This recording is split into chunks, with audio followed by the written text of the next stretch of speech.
1, 2, 3. Oh man, the water's seeping in. Oh, I got one! Holy mackerel! There it is! So, Tim, this is what's considered seepage. Here, Mark, take a look at this. See all this water here, just in this low spot? Yeah. This is actually seeping out from the hillsides, right? Yep. So Tim tells me that this rock right here is a great example of something we should flip that may have a crayfish underneath. And I can see this is all real moist right here. You see all this water? It looks like we're just on leaves, but you peel the leaves back and you've got water. So there could actually be a crayfish under this rock. Oh, there's a lot of water there. Guess I'll just put my hand in there and see if there's anything in it. Oh, there's definitely a burrow right there. Oh, but no crayfish. All right, let's keep going. From rock to rock we searched, gently flipping each one and placing it right back in the exact same spot so that we did not alter the design of the environment.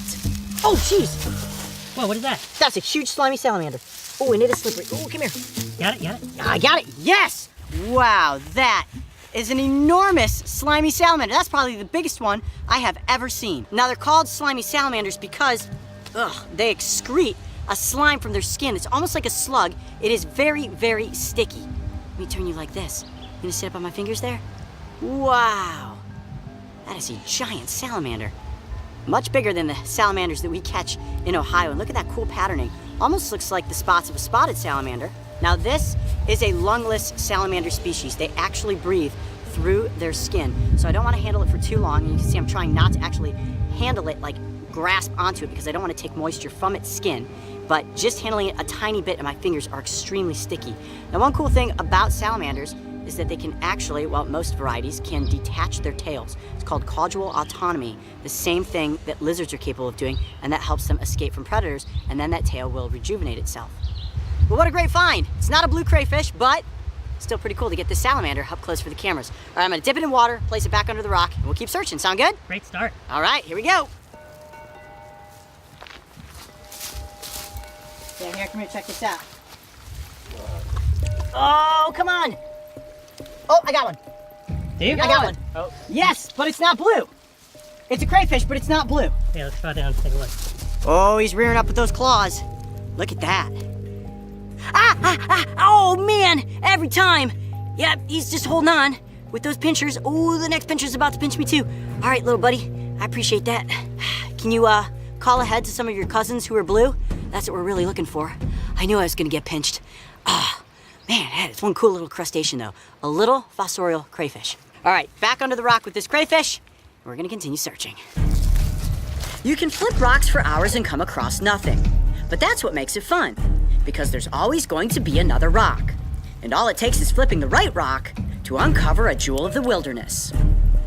I'm telling you guys, you're not gonna believe how blue this little animal is until you actually see it. Actually, this rock right here, before we walk past it, looks perfect. That's a huge rock.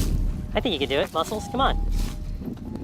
Oh man, I don't think I can. You've been hitting the gym. I don't think I can lift that one. That's a two-hander. That's a weird beetle. Need to see if it's possible. Oh yeah. Oh, yeah, it's gonna be a whopper. Let's do it. That's a big rock right there. All right, here we go. I'm gonna lift it. You ready? 1, 2, 3. Oh, I got one. Holy mackerel! There it is. Whoa! That is a blue crayfish. I told you to go for that rock. Heavy rock, and it paid off with a blue crayfish. Look at that thing. Okay, I'm gonna leave this rock position just like this. Okay, let's come over here. Let's back up to the trail. Wow. Yeah, that's good. That's good. Look at that. Can you believe how blue that crayfish is? As blue as the sky is.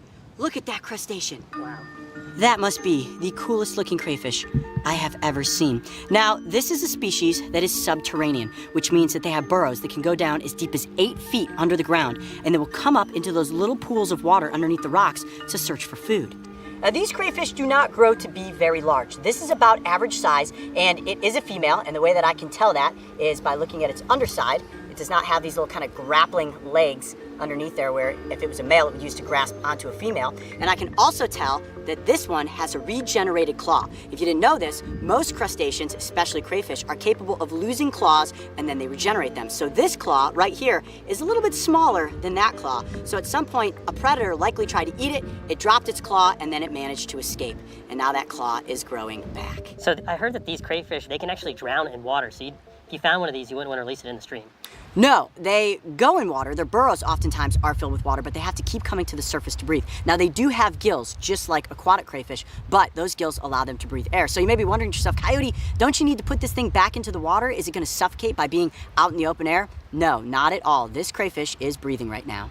So Coyote, we actually need to get some data while we're out here, correct? That's right. It is possible that this is a new subspecies of this crayfish. Now, there are 2 recognized species, and it is possible that this one could be a third. So what we're going to do is take some really detailed photographs and mark the GPS coordinates, and you never know, this may be a completely newly discovered crayfish. How cool would that be? That would be awesome. Do you think they'll let us name it?